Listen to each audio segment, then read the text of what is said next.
All right, guys, so Kevin McCarthy got ousted as the House Speaker, a first in America. Check it out, guys. The yeas are 216. The nays are 210. The resolution is adopted. Without objection, the motion to reconsider is laid on the table.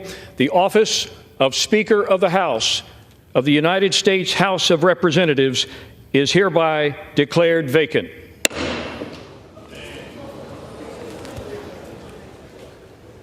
All right, that is a stunner. You have never seen what you see unfolding now in the well of the House in American history. A speaker essentially kicked out of his job.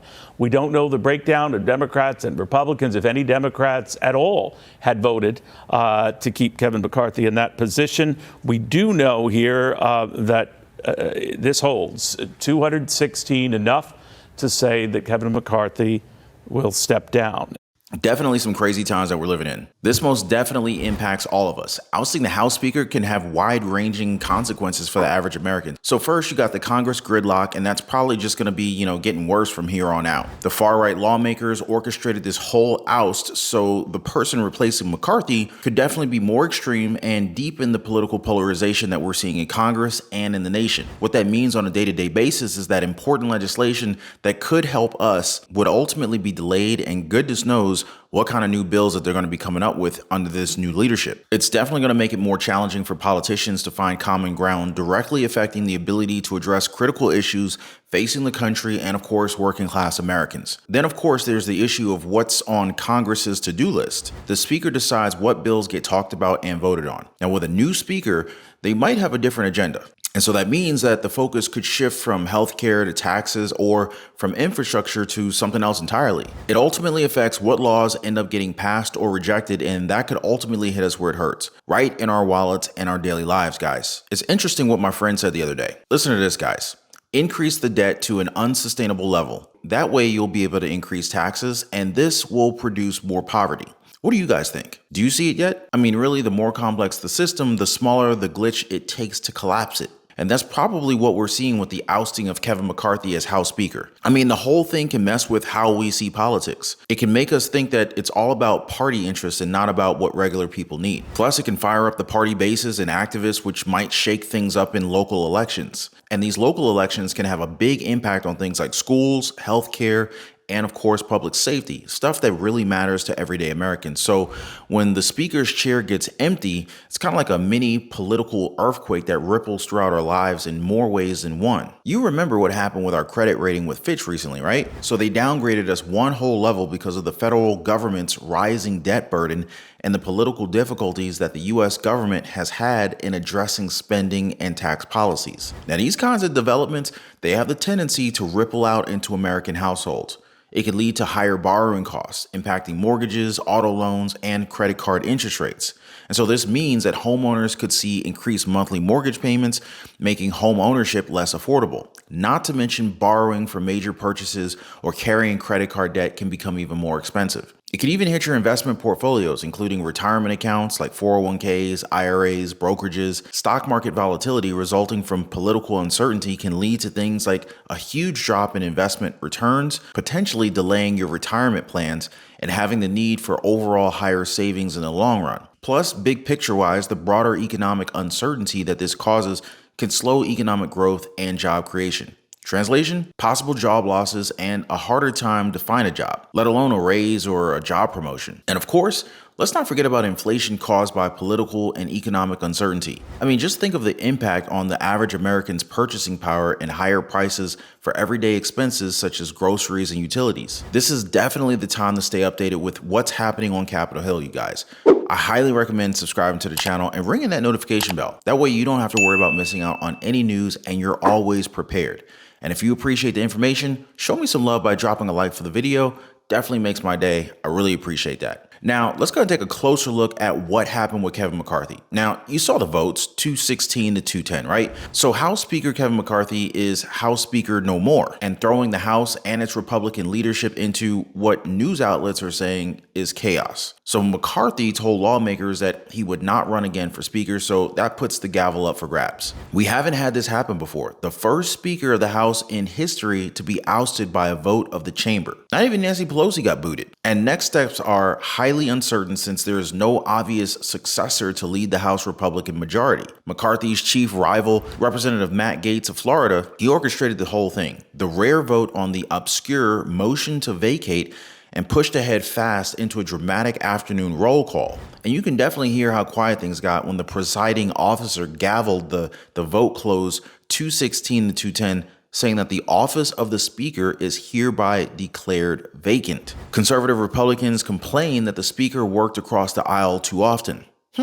That's definitely interesting. Their problem was that McCarthy was working with the Democrats in the House. But help me out here, guys. Isn't that what we're all supposed to be doing? Like bipartisanship, that kind of thing? Getting along, moving things through, working with both sides? But I think it speaks for itself. The 216 to 210 vote highlighted the divisions in the GOP, and it made things very clear that the party's right wing will not tolerate leaders who compromised with President Biden and his allies. And all it took was Gaetz and 7 other Republicans to join forces with 208 Democrats to dump McCarthy. I mean, right after that kick the can moment with the government shutdown. They gave themselves 45 days to work things out until November 17th, if I remember correctly. But now the whole thing basically plunges the House into chaos with no clear sign of who, if anyone, can muster enough votes to become the next speaker. Uncharted waters is what Representative Jim Costa told the press. Representative Steve Womack was holding the gavel when the vote to remove Kevin McCarthy was made. So Womack called it a surreal moment. More importantly, he was at one point worried that physical violence could possibly break out. He said that there are people in there that have waged battle, literal battle and combat, and it won't take much for some people to just set them off. So he had hoped that they don't come to any sort of physical violence, especially when emotions are high like this. People tend to react. Whoa. Definitely some scary stuff here, guys, right? Now, at the time of this video, Republicans are huddling to find, who could possibly win the votes necessary to secure the gavel. But a lot of the GOP lawmakers said that they have no idea what's next. After what happened, Gaetz and his allies will probably demand concessions in exchange for supporting a new Republican speaker. Republicans could also come up with their own demands in exchange for supporting a consensus speaker. I mean, we've never seen that happen before, at least not in recent history. And hey, we're in uncertain times right now, so I wouldn't close the door on anything. Now, another thing about Kevin McCarthy's ousting is that it'll probably have some ramifications beyond him. Gaetz mentioned that one of the reasons that they did this coup was McCarthy's Saturday decision to work with Democrats to keep the government open. So now whoever comes next will have this in the back of their mind, that the far right of the Republican Party will not tolerate such deal-making.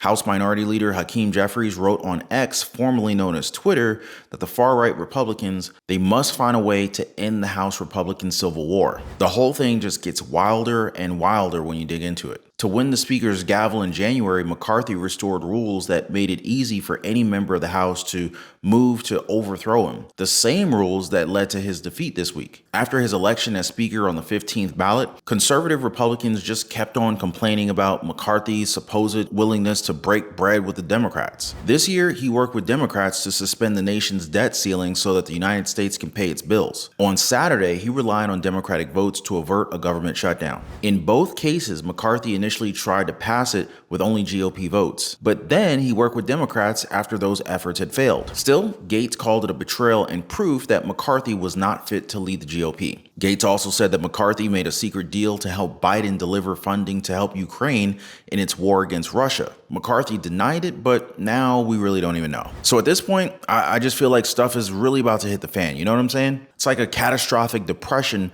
that's just itching along with, I don't know, it's just going to be horrible. While Congress continues to argue with themselves, everyday people are just eliminating so much. I don't even have to tell you guys, but things have really gotten hard. Prayers for everyone. It's getting a little bit worrying how often we're seeing glitches and hiccups in the US government and financial systems these days. It feels like we're on edge, and it's just a matter of time before the whole thing crashes down. Now, what's interesting is that these systems don't behave like a slow, gradual slowdown. Instead, it's more like a series of cracks appearing, and then suddenly, the whole thing just collapses. Like how dams break or how these stock market crashes happen. I mean, think about it like a dam, right? So at first, you might not think much about a tiny crack, but as time goes on, more and more cracks form formed due to the constant stress. These little cracks weaken the dam structure until it can't handle the pressure anymore, and then it just gives way in a huge, disastrous breach. The US economy can follow a very similar pattern. These glitches and vulnerabilities that we're seeing, they're kind of like these initial cracks. They might not seem like a big deal at first, but if we keep ignoring and underestimating them, they can easily add up and weaken the financial system's stability. And eventually, we could be facing a full-blown economic crisis, just like those stock market crashes or bank crises from history. And in the midst of economic and political uncertainty in the United States,